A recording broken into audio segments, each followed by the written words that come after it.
गुरुर्ब्रह्मा गुरुर्विष्णु गुरुर्देवो महेश्वरा गुरुर्साक्षात् परं ब्रह्म तस्मै श्री गुरवे नमः।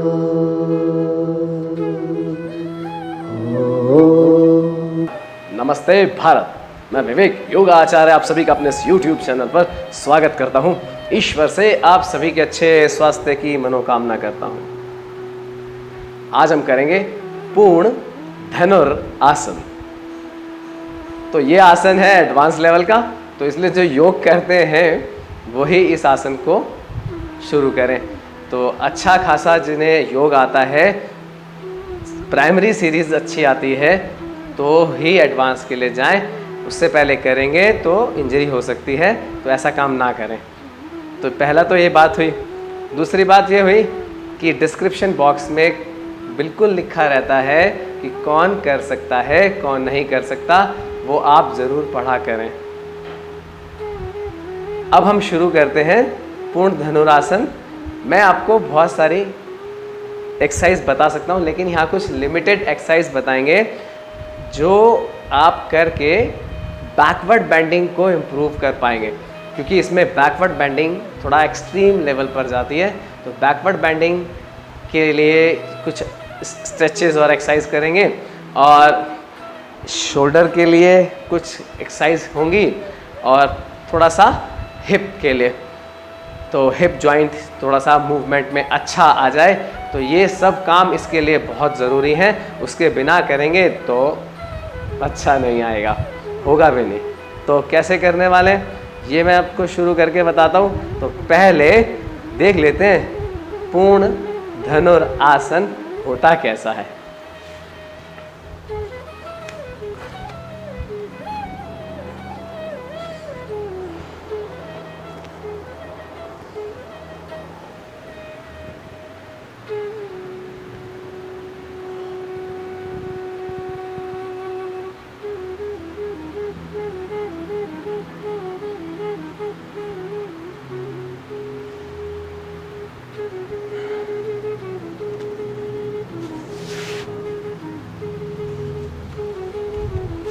ये था पूर्ण धनुरासन। अब हम इसको इम्प्रूव करके कैसे इस स्पॉट पर पहुँचें कि हम अच्छे से कर सकें, उसके लिए मैं आपको टेक्निक समझा रहा हूँ। तो पहला काम तो स्टिचेस कुछ करेंगे। तो पहला तो वार्म अप पूरा हो जाए, उसके बाद क्या करना है, ये चीज़ें ऐड करेंगे आप, ये ज़रूर करेंगे वार्म अप करने के बाद, और जितना बता रहा हूँ उतना कम से कम करें। जैसे कि हम शोल्डर की रोटेशन के लिए, शोल्डर मूवमेंट के लिए हाथ को ऐसे पीछे स्ट्रेच करें, 8-10 बार करें और थोड़ी देर रुकें। पीछे करा और थोड़ी देर रुके। ऐसा करने से हमारे शोल्डर की मूवमेंट अच्छी होगी। तो ये पहली एक्सरसाइज होगी। दूसरी एक्सरसाइज शुरू करेंगे हम यहाँ से, काव स्ट्रेच और कैट स्ट्रेच, उसको करेंगे। तो सांस भरेंगे, ऊपर पीछे खींचेंगे बॉडी को, कर्व को स्टीप करेंगे, फेस पीछे खींचते हुए, हिप को ऊपर उठाएं, सांस छोड़ते हुए कैट स्ट्रेच। ऐसा हम 5-7 बार करें कम से कम। जितना अच्छे से करेंगे, बॉडी स्वेट हो जाए, पसीना आ जाए, ऐसा वार्म अप होना चाहिए। और थोड़ा अच्छा सा पसीना आ जाए तो आपकी बॉडी जो है मूवमेंट, एक्सट्रीम मूवमेंट जाने के लिए तैयार हो जाती है, चाहे वो बैकवर्ड बेंडिंग हो, चाहे वो फॉरवर्ड बेंडिंग हो। तो दूसरी कैट स्ट्रेच और डॉग स्ट्रेच 8 से 10 बार करें। फिर हम क्या करेंगे, वज्रासन में बैठेंगे, और एक बार फिर अच्छा कैट स्ट्रेच और डॉग स्ट्रेच से ही ले लेते हैं। चलो, तो यहाँ से हम सीधा आगे की तरफ जाएंगे, और हिप जो है आपका, हिप घुटने की लाइन में आएगा, सीधा रहेगा, और धीरे धीरे हाथों को बिल्कुल स्ट्रेच करते हुए नीचे बैठे। ये आपकी बैकवर्ड बेंडिंग और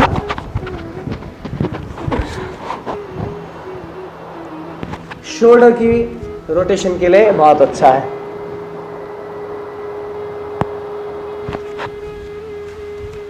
कुछ देर इसमें रुकें। ये 1 से 2 बार ही करना होगा ये स्ट्रेच, लेकिन इसमें हम ज़्यादा देर तक रुकेंगे तो ये अच्छा इम्प्रूव हो जाएगा। अब हम करने वाले हैं इसके बाद यहीं से ही वज्रासन में बैठ जाएंगे और धीरे धीरे पैरों को खोलते हुए हिप को ज़मीन पर लगा दें। चाहे तो वीर आसन समझ लें, वीर आसन को हमने पैर खोल लिए, ये बन गई पोजीशन। तो यहाँ से अब आप क्या करने वाले हैं, साइड से दिखा रहा हूँ इसलिए कि देखना ज़रूरी है। आपने बैकवर्ड बेंडिंग करनी है, ये नहीं करनी, इसका ज़्यादा इम्पोर्टेंस नहीं है, क्योंकि हमें अपर बैक और लोअर बैक और नेक के पीछे का पोर्शन सब अच्छे से कर्व में चाहिए, तभी अच्छा लगेगा ये आसन ऐसे उठता हुआ। तो क्या करेंगे, हम पहले आगे झुकेंगे, लोअर बैक से आगे झुकेंगे और तब अपर बैक और मिडल ऑफ द बैक को बेंड करते हुए पीछे की तरफ देखेंगे। जितना पीछे की तरफ देख सकते हैं देखें। सामने आए, स्ट्रेच करें, रिलैक्स। फिर एक बार इस तरह से 8 से 10 बार, हर बार मैक्सिमम जाने की कोशिश और जितना हो सके ऊपर, और अगर पीछे देख सके धीरे धीरे तो बहुत ही अच्छा। तो ये स्ट्रेचेस करने हैं 5-6 बार कम से कम, और जितना मैक्सिमम पीछे जा सकते हैं, जितना खींच सकते हैं बॉडी को, उतना अच्छा है। तो बैकवर्ड बेंडिंग इम्प्रूव होगी। अब यहाँ से ही हम, अब जैसे ही हमने स्ट्रेचेस करे, इसके बाद हम करेंगे कुछ स्ट्रेचेस आसन के रूप में। तो कैसे होते हैं वो, जैसे हम करेंगे कपोतासन। तो कपोतासन पूरा ना करें चाहे, लेकिन बैकवर्ड बेंडिंग लेने के लिए हाथ यहाँ रख लें, पकड़ के रखें चाहे थाइस को, और धीरे धीरे बॉडी आगे, backward bending. Inhale up, stretch stretch stretch and sit, up and stretch and sit. ये इस तरह से ये हुआ कपोतासन में स्ट्रेच हमारे पास। इनको थोड़ा सा हम ऐड भी करने वाले हैं जिसमें शोल्डर का फ़ायदा होगा। पहले मैं आसन और बता रहा हूँ, 2 आसन जो मेन और है, फिर उसके बाद जो 8 से 10 बार हमने मूवमेंट करनी है वो करेंगे। तो इसके बाद हम कर सकते हैं भुजंगासन। भुजंगासन की प्रैक्टिस करें खूब, जितना भुजंगासन अच्छा होता जाएगा। पहले आकाश की ओर देखते हैं, फिर जितना पीछे देख पाते हैं, और अगर घूमते घूमते अपने पैरों को देख पाते हैं तो मज़ा ही कुछ और है। भुजंगासन की प्रैक्टिस करेंगे, ये भी 2-3 बार करें, लेकिन ज़्यादा देर तक रोकें अपने आप को। इसमें हम हिप की मूवमेंट करने के लिए पैरों को उठाएंगे, क्योंकि धनुरासन में, तो हम इसको पूर्ण भुजंग आसन के लिए भी तैयार कर सकते हैं कि पीछे गए और फिर पैरों को सर के ऊपर लगाने की कोशिश करी। तो पूर्ण धनुरासन की भी प्रैक्टिस कर सकते हैं अगर चाहें तो। और फिर इसके बाद जो मेन है धनुरासन, हम पूर्ण धनुरासन करने जा रहे हैं, और हमें धनुरासन तो अच्छे से आना ही चाहिए। और उसको कैसे इम्प्रूव करते हैं उसकी तो वीडियो बनी हुई है, आप देख सकते हैं वहाँ पे। तो क्या करने वाले हैं, यहाँ से धनुरासन बनाएंगे,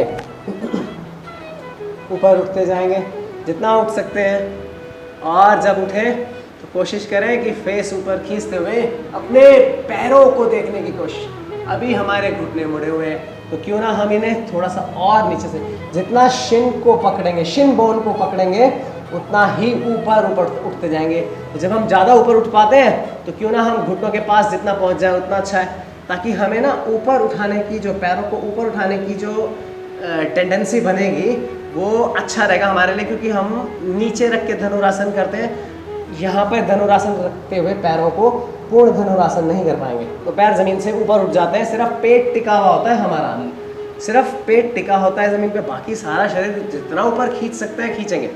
तो दिस इज नाइस, ऊपर उठेंगे और खींचेंगे खींचेंगे, पैरों को सीधा करने की कोशिश, हाथों के जोर से पकड़ के रखें घुटनों को और नीचे।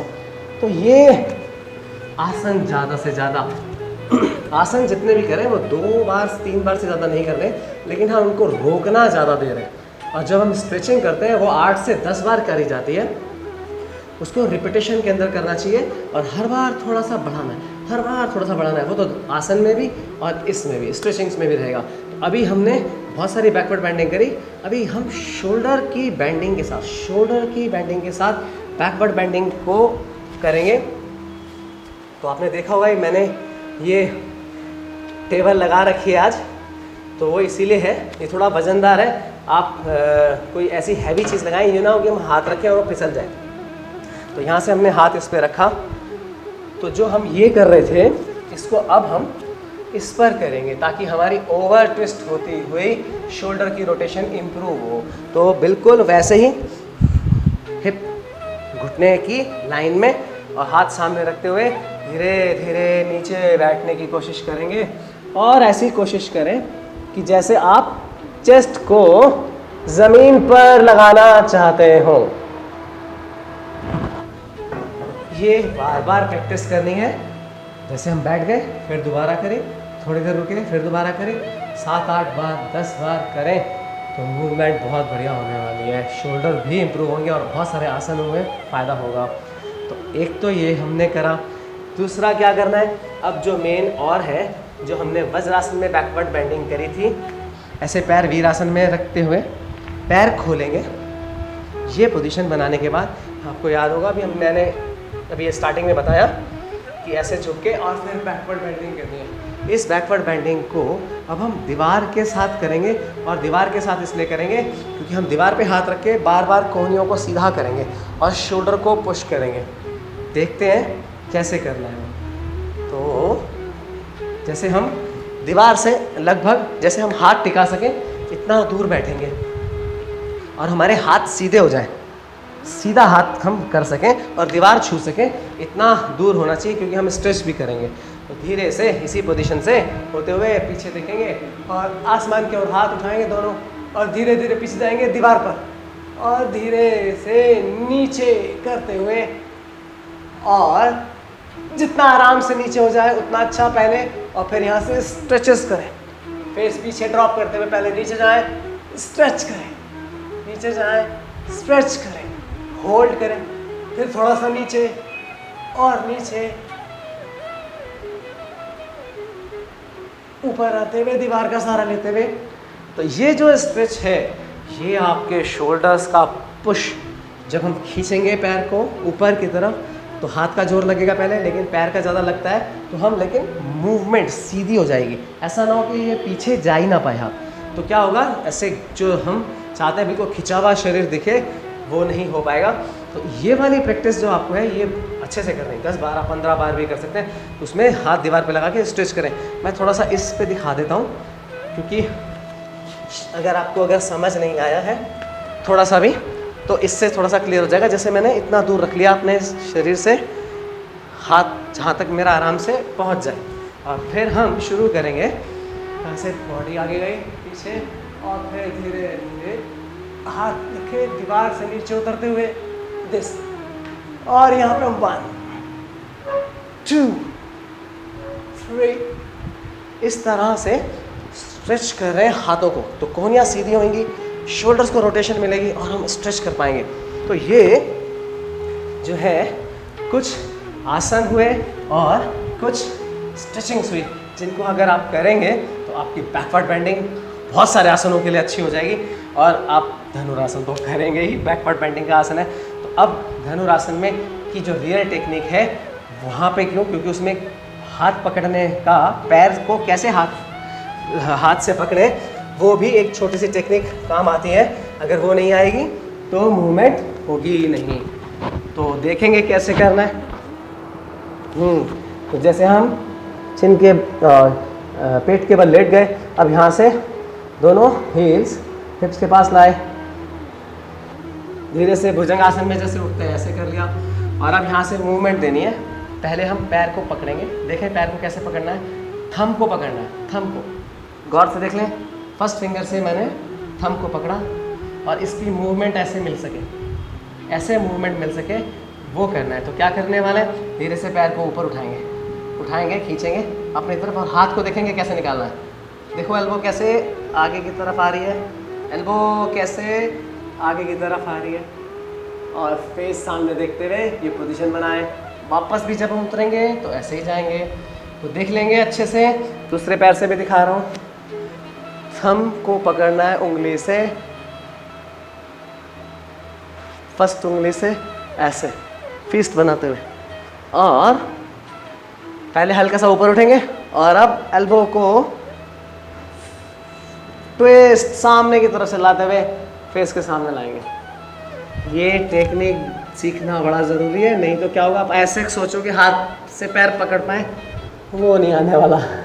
इतनी मूवमेंट नहीं होती है हर किसी की, बहुत एक्सक्लूसिव लोग होते हैं अगर ऐसे कोई पकड़ लेता है तो आपने क्या करना है, उसकी टेक्निक यही है कि आप यहाँ से पकड़ेंगे, चाहे एक उंगली से पकड़ें चाहे 2 उंगली से पकड़ें, इससे ज़्यादा पकड़ में नहीं आएगा, इतने बड़ा थंब होता है।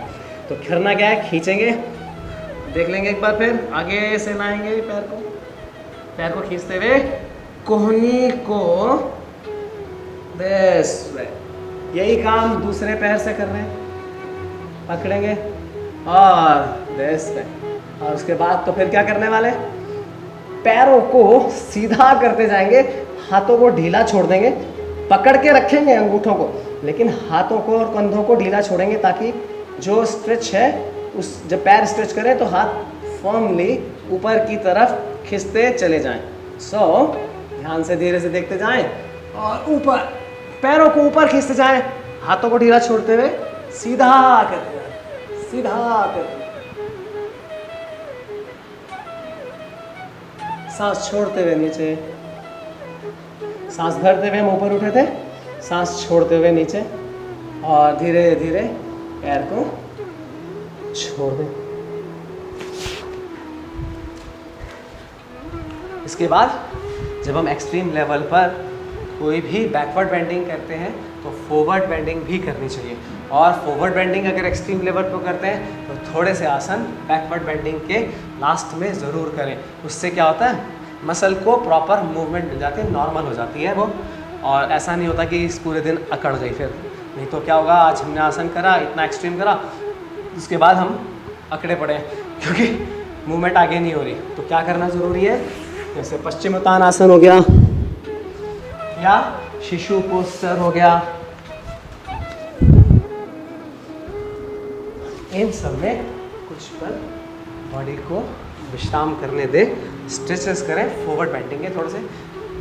तो ये वीडियो आपको अगर जानकारी से भरपूर लगा हो तो इसको लाइक करें, कमेंट करें और शेयर ज़रूर करें, तो आपका शेयर बहुत सारे लोगों तक पहुंच सकता है, और बहुत सारे लोगों का शेयर और बहुत सारे लोगों तक पहुंच सकता है। तो जहां तक मैं नहीं पहुंच सकता, हो सकता है आप पहुंच सकते हो, तो किसी का फ़ायदा हो जाए।